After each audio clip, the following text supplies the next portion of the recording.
ରାମ ନାରାୟଣ ରାମ। ଏହି ପୃଥିବୀରେ ଆମେ କ'ଣ ପାଉଛୁ? ରୋଗ, ଶୋକ, କ୍ରୋଧ, ଦୁଃଖ, ଆଘାତ ପ୍ରତିଘାତ। ଆମେ ସମସ୍ତେ ଏକେଇ ମାର୍ଗର ଯାତ୍ରୀ। ସାପ, ପଶୁପକ୍ଷୀ, ବିଲି କେହି ମୁକ୍ତି ପାଉନାହାନ୍ତି। ସମସ୍ତଙ୍କ ପାଇଁ ଏକେ ନିୟମ ଅଛି। ଶିଶୁ ଧୀରେ ଧୀରେ ବୃଦ୍ଧ ହୁଏ। ଏହି ପୃଥିବୀରେ ଦୁଃଖ, ଆଘାତ ପ୍ରତିଘାତ ପରି ସୁଖ ଏବଂ ଶାନ୍ତି ମଧ୍ୟ ଅଛି। ଆମେ ଯେ କ'ଣ କରୁ ସେଠି ସୁଖୀ ରହିବା ପାଇଁ କରୁ, ଅଳ୍ପ ସୁଖ ପାଇଁ। ଆମେ ଅଳ୍ପ ଜମି କ୍ରୟ କରୁ। ଏହି ପାଇଁ ଆମେ କ'ଣ କ'ଣ କରିପାରିବୁ ତାହା ବ୍ୟକ୍ତ କରିବା କଷ୍ଟକର। କିନ୍ତୁ ଏହି ସୁଖ କେବଳ ଭ୍ରାମ୍ୟମାନ। ଏହା ଦାଦ ଖୁଜୁଳି ପରି ଅଟେ। ରାତିରେ ଯେତେବେଳେ ଦାଦ ଖୁଜୁଳି ଆରମ୍ଭ ହୁଏ ଆମେ ଜୋରରେ ଖୁଜୁଳି କରୁ, ମନେ ହୁଏ ଏହିଠାରୁ ଅଧିକ ସୁଖ କିଛି ନାହିଁ। ଫ୍ୟାକ୍ଟୋରିଆଲ। କିନ୍ତୁ ଏହି ଖୁଜୁଳି ଫଳରେ ଯେତେବେଳେ ଲବଣଯୁକ୍ତ ରସ ବାହାରିଯାଏ, ଜ୍ୱଳନ ଆରମ୍ଭ ହୁଏ, ବ୍ୟଥା ହୁଏ, ସେତେବେଳେ ଲାଗେ ଯେ ଖୁଜୁଳି କରିବା ଭଲ ହୁଏ ନାହିଁ। ଏଠି ଯେତେବେଳେ ଆମେ ସୁଖ ଖୋଜୁ ସେଠି ଦୁଃଖ ମଧ୍ୟ ମିଳେ। ଗୋଟିଏ ଛୋକା ହଠାତ୍ ମରିଗଲା।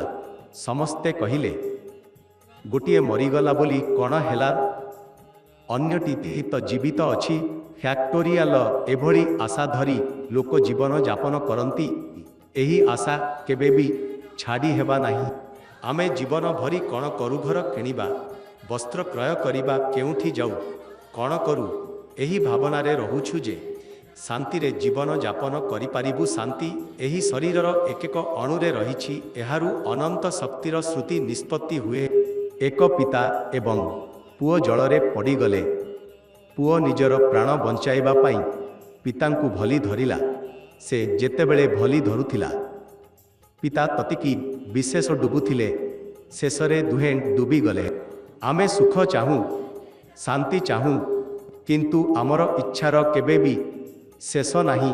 ଏଥିପାଇଁ ଆମେ କେବେ ବି ସୁଖ ପାଇନଥାଉ।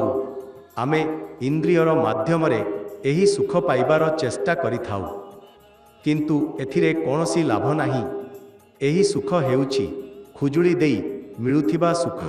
କେବେ କେବେ ଆମନ୍ତ୍ରଣରେ ଖାଇବାକୁ ଯାଉ, କିନ୍ତୁ ଖାଇବା ମନେ ହୁଏନା। ରସଗୋଲାର ଗନ୍ଧ ସହନ କରିପାରୁନାହୁଁ। ରସଗୋଲା ଦେଖିଲେ ବାନ୍ତି ହେବାକୁ ଲାଗେ, କିନ୍ତୁ ପରବର୍ତ୍ତୀ ଦିନ ଆମେ ପୁଣି ଖାଇବା ଇଚ୍ଛା କରୁ। ଏହି ଅଳ୍ପ ସମୟର ଭିନ୍ନତି କିଛି ମୁହୂର୍ତ୍ତ ପାଇଁ ମାତ୍ର ରହେ। ଏକ ମୁହୂର୍ତ୍ତରେ ଲାଗେ ଯେ ଆଉ କିଛି ଦେଖିବାକୁ ମନ ହେଉନାହିଁ, କିନ୍ତୁ ଅଳ୍ପ ସମୟ ପରେ ଭୋକ ଲାଗିଯାଏ। କେତେ ବି ଖାଉ, କିନ୍ତୁ ପୂରା ହୁଏ ନା।